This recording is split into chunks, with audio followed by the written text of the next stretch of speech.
Olá, este é o programa Em Tese, um espaço para divulgar os trabalhos científicos realizados pelos pesquisadores da UFPR. O nosso convidado de hoje é o professor Adriano Codato, graduado em Ciências Sociais, mestre em Ciência Política e doutor em Ciências Sociais pela Unicamp, Universidade Estadual de Campinas. O professor atua no Núcleo de Pesquisa em Sociologia Política Brasileira da Universidade Federal do Paraná e também é editor da Revista de Sociologia e Política. Professor, muito obrigada pela presença. O senhor fez uma pesquisa que fala sobre o golpe de 64, o AI-5 e a questão do regime, do recrudescimento do regime em 68, do regime militar. Como é que o senhor chegou a essa discussão? Bom, eu parti da hipótese de que a evolução da política nacional no Brasil, depois de 64, foi uma evolução dinâmica e processual. Esse processo foi essencialmente contraditório e essa contradição pode ser situada em dois níveis. No nível do aparelho do Estado, existiam contradições no interior das Forças Armadas.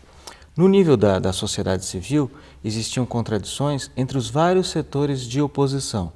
Então, partindo desse pressuposto, eu tentei, para explicar o ano de 1968 no Brasil e os dois eventos principais que marcam esse ano, que é a Passeata dos 100 Mil, no Rio de Janeiro, em junho de 68, e a edição do Ato Institucional número 5, em 13 de dezembro, eu procurei tentar conjugar o que se passava no interior do Estado e o que se passava no interior da sociedade para encontrar uma explicação menos impressionista, menos genérica sobre as causas da edição do Ato Institucional número 5, que põe fim ao primeiro ciclo do regime ditatorial militar no Brasil.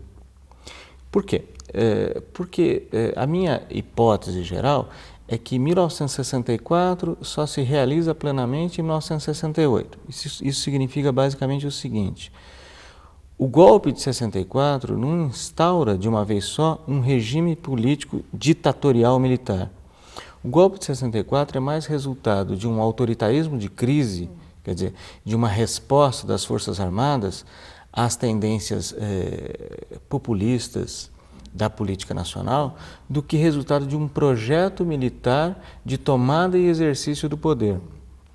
Assim é que as Forças Armadas em 64, elas seguiam mais por um projeto, ou mais por uma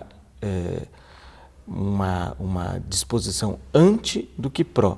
São anticomunistas, antipopulistas e, genericamente, contra a corrupção. O regime propriamente dito ele vai só se definindo a partir das várias crises que terminam na grande crise de 68. 68 foi no Brasil um ano, como de resto em todo o mundo, um ano de crise política e crise social. E no Brasil, para compreender o desfecho de 68, eu acho que é necessário entender tanto o que se passava no nível da sociedade quanto o que se passava no nível do Estado. Para a gente relembrar um pouquinho, qual era a conjuntura política em 64, à época do golpe? Bom, 64 representou o fim de um grande processo de radicalização da sociedade brasileira que veio desde 1961. Aliás, todo o regime da Constituição de 46 foi um regime de crise política. Se nós nos lembrarmos, fim do Estado Novo, o fim do Estado Novo, em 45, foi um golpe militar. Depois houve a crise política que acompanhou a eleição do presidente Vargas em 50, a crise política de 54, que terminou no suicídio do Getúlio, a crise política de 55, a crise política que derivou da renúncia do Jânio, a crise política que derivou da imposição do parlamentarismo ao João Goulart, a crise política que derivou da abolição do parlamentarismo graças a um plebiscito e a crise política que radicalizou a sociedade brasileira, que começou basicamente em outubro de 63 e que vai terminar em março de 64. Então, essa dinâmica crítica, né, essa dinâmica de crise, tá dirigida, está guiada por duas forças. Uma força populista e uma força antipopulista.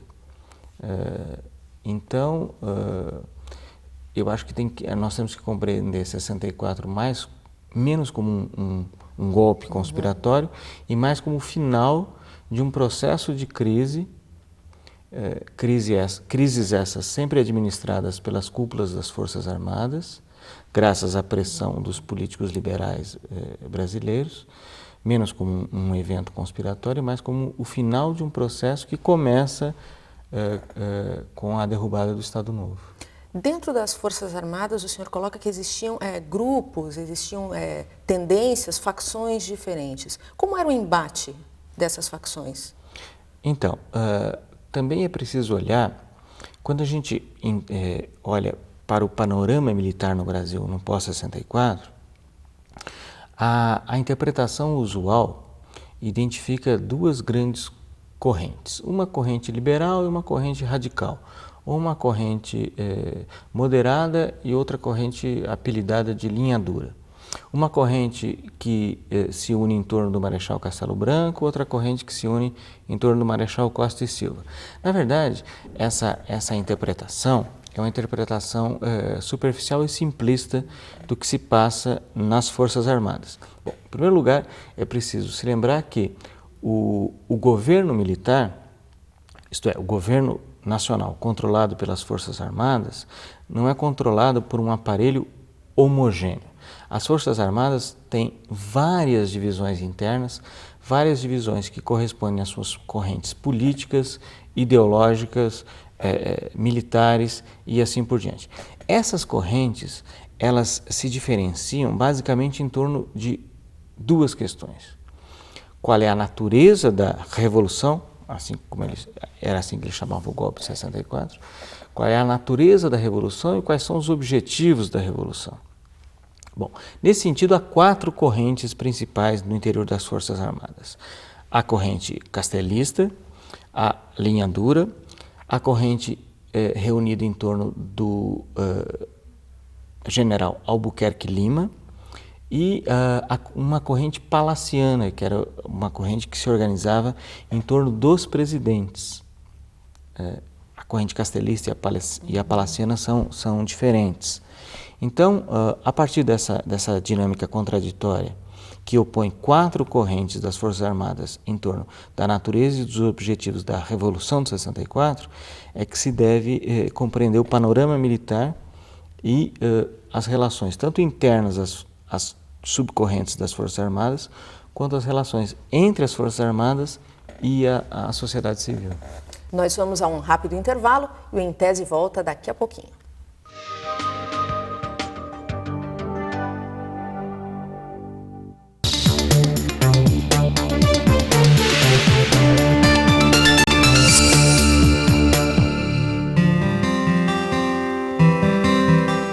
Venda de plantas. A Universidade Federal do Paraná está promovendo uma grande venda de plantas ornamentais. O preço é menos da metade do valor do mercado em geral. As plantas foram cultivadas pelos alunos do curso de agronomia com orientação dos professores da universidade. O dinheiro obtido será utilizado na compra de sementes, adubo, vasos, material didático para dar condições de trabalho a novos alunos em 2006. O endereço é Fazenda Canguiri, na Rua Ivone Pimentel, próximo ao Hospital Adalto Botelho, em Pinhais. Atendimento no horário comercial de segunda a sexta-feira.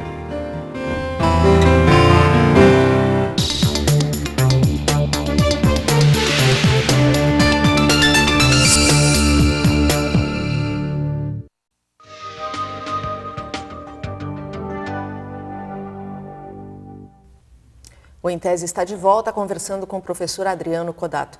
Professor, como é que acontece então essa consolidação desse golpe de 64 em 68? Como é que acontece esse processo? Bom, para responder essa questão, eu acho que é preciso explicar o que acontece em na conjuntura 67 e 68 no Brasil, mas basicamente na conjuntura política de 68. Então eu começo de trás para frente, né? Então eu começo da edição do ato institucional número 5, que se configura num momento de inflexão do regime autoritário para o regime ditatorial militar propriamente dito, eu acho que é preciso compreender qual é a causa, ou quais são as causas da edição do AI-5. Há na literatura de ciência política e de história política 4 explicações disponíveis para entender o desfecho político do ano de 68 e basicamente e principalmente o golpe dentro do golpe que foi o AI-5. Bom, a primeira explicação enfatiza a dinâmica especificamente militar no interior das Forças Armadas. Essa explicação sustenta que 1968 foi resultado do embate entre uma corrente moderada, os castelistas, e uma corrente radical, a linha dura, em torno dos objetivos da Revolução, com a vitória da corrente linha dura contra essa corrente moderada. Uma segunda interpretação sustenta que, na verdade, 68, ou melhor, o AI-5, foi resultado de uma conspiração militar que, desde agosto, setembro, já previa um desfecho político radical para a crise que começara em março de 68. Assim é que, nessa interpretação, as Forças Armadas estavam procurando um pretexto para fechar o regime, né, para radicalizar o regime e aprofundar a ditadura. Então, a terceira explicação sustenta que 68 foi o resultado de uma crise social, né, do movimento de radicalização das oposições, das várias frentes oposicionistas, a parlamentar, a política, a social, a estudantil, a de classe média, a estudantil, foi resultado de um movimento de radicalização e de intensificação da oposição ao regime em nome da reconquista das liberdades políticas. E há uma quarta explicação que sustenta que o AI-5 foi o resultado possível, naquela conjuntura, de uma típica crise parlamentar, né, que derivou da negativa do Congresso Nacional da autorização para caçar o deputado Márcio Moreira Alves. Na minha interpretação, eu penso que essas 4 explicações elas são frágeis por razões diferentes, mas a minha interpretação sugere uma quinta hipótese. Eu penso que 68 é o resultado de uma crise ideológica, isto é, de uma crise que conjuga a visão que os militares como um todo tinham daquela conjuntura e da impossibilidade das oposições se constituírem num bloco ideológico único para fazer frente aos militares ou ao regime autoritário. Então essa variável ideológica para mim é fundamental nesse contexto para entender o desfecho da crise e a edição do ato 5. Eu acho que a gente deve entender essa imposição, ou essa dificuldade das camadas médias de fazer uma aliança para baixo, né, com as massas populares urbanas, da ideologia típica que elas vão esgrimir naquele momento. Então, as altas camadas médias vão defender um liberalismo oligárquico e antipopular, a restauração de uma democracia universal e abstrata. Os estudantes vão esgrimir o seu liberalismo utópico a favor de uma democracia radical, embora não se saiba muito bem qual é. E a classe operária e as baixas camadas médias ainda não estão prontas para abandonar o culto populista do Estado. Então, dessa incompreensão mútua, as massas populares urbanas, que ainda continuam defendendo o populismo, e as camadas médias, sejam as altas camadas médias ou as médias camadas médias representadas pelos estudantes, que defendem uma democracia liberal antipopulista, porém muito abstrata, dessa incompreensão mútua de raiz ideológica, não é? Resulta a impossibilidade da aliança das oposições num bloco único contra o regime autoritário, de um lado. De outro lado, como as Forças Armadas leem esse movimento, que é a favor da democracia, como um movimento que é a favor do comunismo, e o comportamento imoral, entre aspas, dos estudantes é um motivo adicional do escândalo, o desfecho da crise de 68 é, então, um desfecho radical, que é a edição do Ato 5.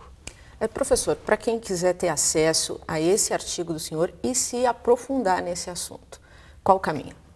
Esse artigo está disponível na revista do Departamento de História da UFPR, chamada História, Questões e Debates. Está disponível na internet na íntegra, de graça, e qualquer um pode consultar a partir do portal da Biblioteca da Universidade.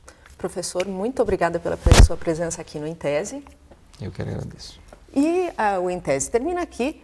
Mande suas críticas e sugestões para o endereço emtese@ufpr.br. Até o próximo programa.